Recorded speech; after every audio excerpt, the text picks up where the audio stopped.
Our team, our community.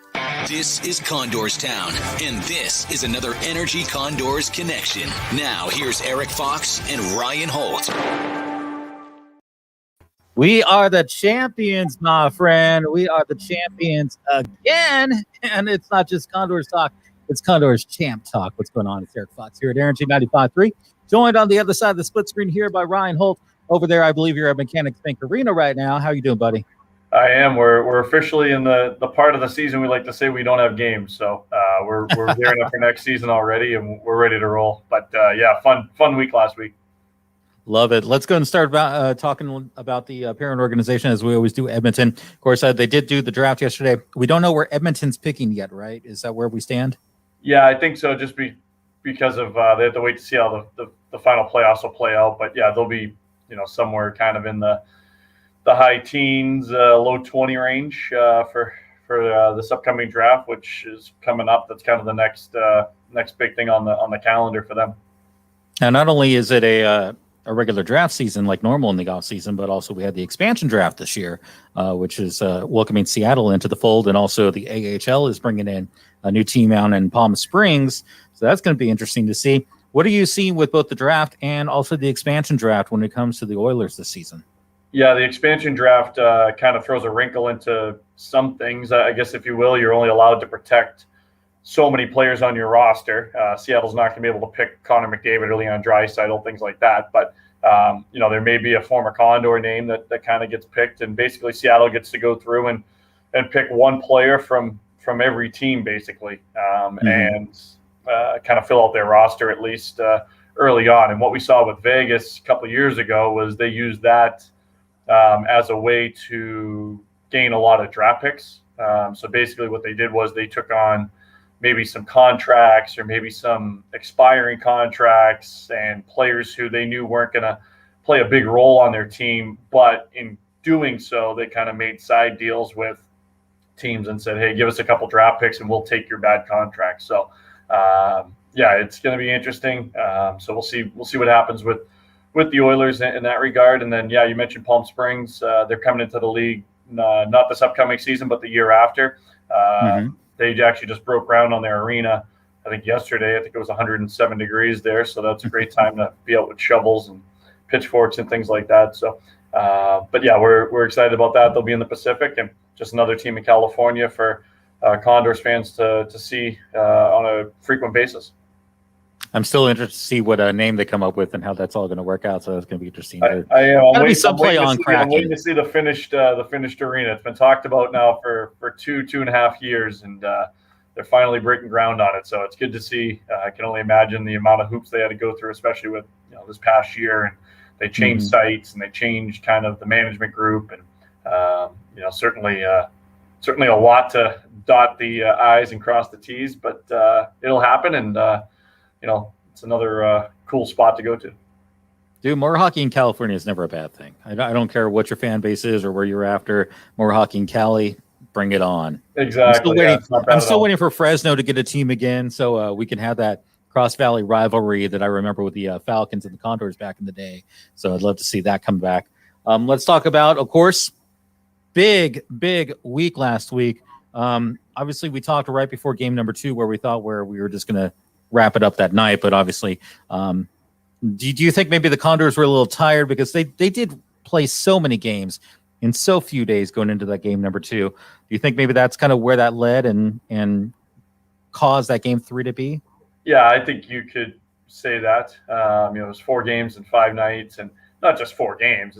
It's 4 games against playoff games against the top teams in the division and some of the top teams in the league. And for Bakersfield, it was highly intense games too. 3 overtime games in those 4 games. So, yeah, I think you kind of throw that one out the window. And hey, it gave us an extra day in Vegas on Friday, and then a big win on Saturday. It was a fun week. Couldn't have worked out any better. I think if you scripted it, kind of how we wanted it to play out, I think that's how we'd want it to play out.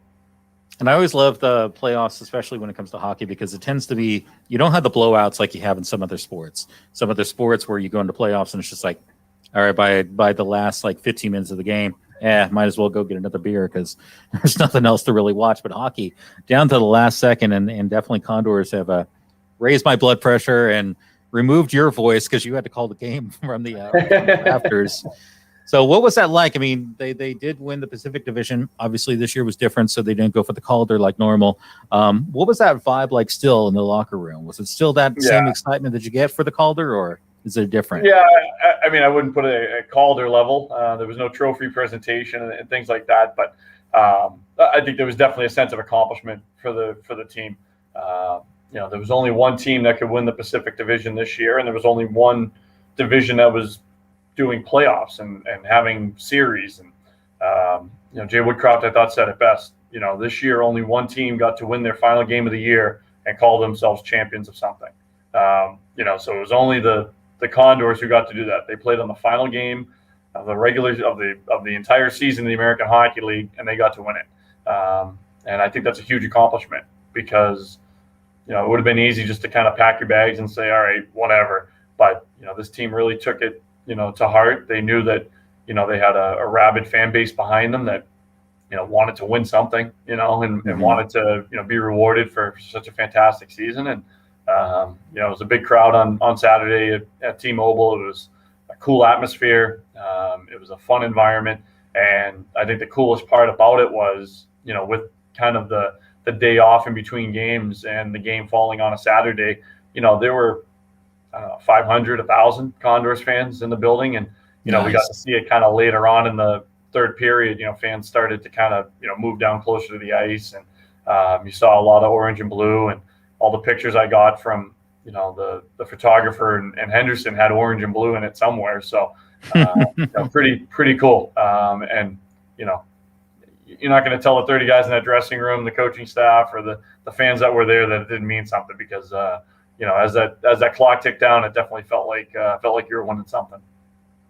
Well, it's definitely a good feeling heading into the off season, and of course, let's start talking about what changes are coming up.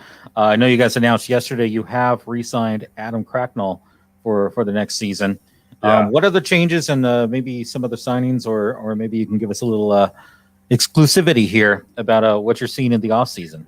Yeah, I always like to say, usually about 75% of the roster at least comes back. And what I mean by come back is in the organization. Now, does that mean they're going to be full-time in Bakersfield? Not necessarily. Could they be full-time in Edmonton? Absolutely. And that's, kind of what we want to see. I think this offseason's interesting. I think, some names that you've seen the last couple of years, Tyler Benson, Coop Marody, Stuart Skinner, they kind of just finished up their entry-level contract. So chances are they'll be re-signed. Now, that brings in another aspect of they don't just get a free pass to go down to Bakersfield anymore like they did the past couple of years. When you're not on your entry-level contract, if you're sent down to Bakersfield, you can be swooped off waivers by other teams. Now, Does everybody have a Tyler Benson? Does every team have a Coop Marody? Maybe not, though. And that's the risk you kind of take. So we'll see what happens with those three, but those are kind of the big names in terms of, guys who need to be re-signed to come back. A lot of our leadership group is already under contract for next year. You mentioned Adam Cracknell, who's a big addition. Seth Griffith, Luke Esposito, Brad Malone, they're all under contract, so that's great. And then you see a lot of the young guns this past year. We didn't get to see Dylan Holloway the last 2 weeks, but he was skating with the team and first-round draft pick this past year. He's going to turn pro next year. He has NHL skating ability, and he's coming off an injury. And we'll see where he starts next year. But if he does end up in Bakersfield, that's a pretty good player to come in Bakersfield. We saw Raphael Lavoie. He scored a big goal on Wednesday in Game 1 and had a couple assists as well too in the playoffs. So we'll see where he ends up. But again, a 2019 second-round draft pick. So guys are coming into the organization. They're hungry to get after it. So I think it's an exciting time because there have been a lot of high-quality draft picks the last couple of years, and now you're going to get to see a good chunk of them. It's going to be interesting to see. Obviously, last year the off season was a very odd off season, but you guys still did have things that you did during the summer and the off season time, such as the caravans. You did the drive-through teddy bear toss. Any plans for the summer that we can look forward to as we try to think of ice cubes as we're dealing with the heat outside right now? Yeah, it's a much shorter off season, which is great. So I know a lot of us, we were out of the office basically from March through January last year. That's a significant amount of time. We're gearing up for opening night, which is October 16th. It'll be here before you know it. I mean, it's really only 3 months away before training camp starts for Edmonton, and then we get underway in October. So it'll be here before you know it, and we're still getting our staff where it needs to be to prepare for an opening night with more than 1,000 people in it. So we gotta do some work there, and we get some work on the back end that we got to get done, and we use the next 3 months to get ourselves prepared and get ready for big opening night. But I did like the caravans last year, so maybe we were able to do them when it was a little less hot outside. So we'll see if we can pick some spots where it might work. After the sun goes down or things like that. But it was a fun season, and we're flipping the script and turning right back, churning and burning here for next season. Well, as we get closer to the new season and training camp and everything comes in, of course, we'll reconnect here with Energy and the Condors. I mean, it's been a heck of a season.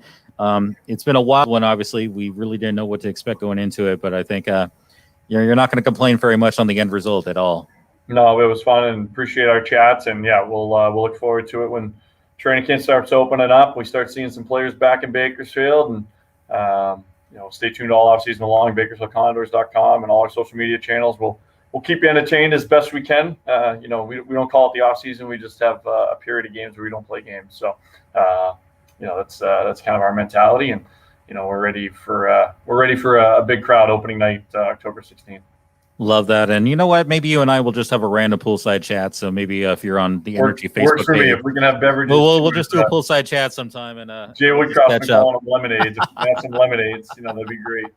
Well, we'll see Woodcroft in his bathing suit and everything. We'll get it all. Ryan, I appreciate the time, of course, as always, and cannot wait for October as once again a regular season. Yeah. Oh. And we're going to take on Stockton again. Looking forward to that, too. It's going to be a good time. Ryan Hull, once again, with the Bakersfield Condors. I'm Erik Fox with Energy 95.3, and this has been another Energy 95.3 Condors